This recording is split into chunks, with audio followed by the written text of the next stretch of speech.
सत्ताधारी आमदार सुझाव देतात की उपवन लेकच्या इकडनं घेऊन जाऊ नका, तिथे आमचा उपवन फेस्टिवल होतो, तिथे 1500 घरं तोडायला लागतील, समतानगरमधून घेऊन जा. दुसरा आमदार म्हणतो की ह्या सोसायटीचा विरोध आहे, 200 मीटर पुढे घेऊन जा स्टेशन.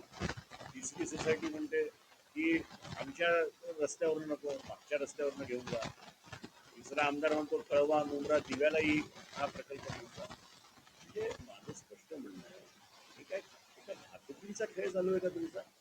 तुम्हाला सत्तेमध्ये असूनही माहीत नाही की हे याचं नियोजन काय आहे? मी वारंवार सांगतो की हे विदाऊट एनी विजन केलेला हा प्रकल्प आहे, याचा ठाणेकरांना कम्प्लीट विरोध आहे. माझं तरीही म्हणणं आहे की मी अगदी हे नाही सांगत की तो थांबवा, पण एक तात्पुरता पॉज घ्या. रिंग मेट्रो 4 मेट्रो 5 चालू होऊन द्या आणि मग आपल्याला काय जाणवतं ते बघा आणि मग करा. जो रिंग रूट जो रेल्वेचा प्रकल्प आहे, म्हणजे इंटरनल मेट्रोचा प्रकल्प आहे, हा ठाणेकरांवरती लादण्याची जवळपास वेळ आलेली आहे. सत्ताधारी आमदार सगळेच या प्रकल्पाबद्दल पॉझिटिव्ह आहेत. नेमकं काय सांगा? मला पहिलं एक प्रश्नाचं उत्तर ह्यांनी द्यावं की हा 12,200 कोटीचा प्रकल्प मागितला कोणी? हा कोणाला हवा आहे? माझ्या मते ठाण्यातल्या कुठल्याच नागरिकाला रिंग रेल्वे हा प्रोजेक्ट मंजूर नाही. तुम्ही सोशल मीडियावर जर गेला आणि सर्वेक्षण केलं तर 100पैकी 100% लोक याच्या विरोधात बोलत आहेत. माझं स्पष्ट म्हणणं आहे की 1,000 कोटीच्या इलेक्ट्रिक बसेस तुम्ही द्या आणि त्याच्याने हा प्रॉब्लेम सॉल्व्ह करा. आता आपण गेले 10-12 वर्षामध्ये मेट्रो लाईन 4 चालू करू शकलो नाही, मेट्रो लाईन 5 चालू करू शकलो नाही आणि हा 29 किलोमीटरच्या रिंग रेल्वेमध्ये जिथे 3 किलोमीटर अंडरग्राऊंड आहे, मला वाटत नाही पुढच्या 10-12 वर्ष हे चालू होईल.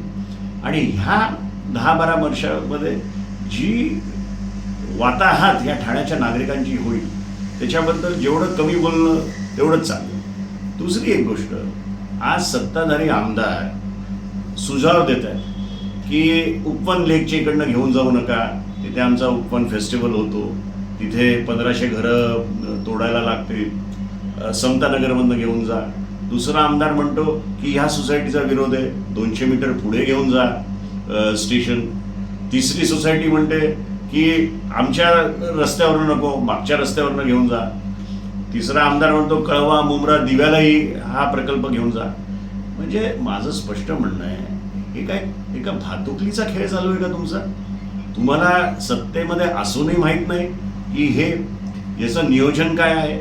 मी वारंवार सांगतोय की हे विदाऊट एनी विजन केलेला हा प्रकल्प आहे, याचा ठाणेकरांना कम्प्लीट विरोध आहे. माझं तरीही म्हणणं आहे की मी अगदी हे नाही सांगत की तो थांबवा, पण एक तात्पुरता पॉज घ्या. मेट्रो 4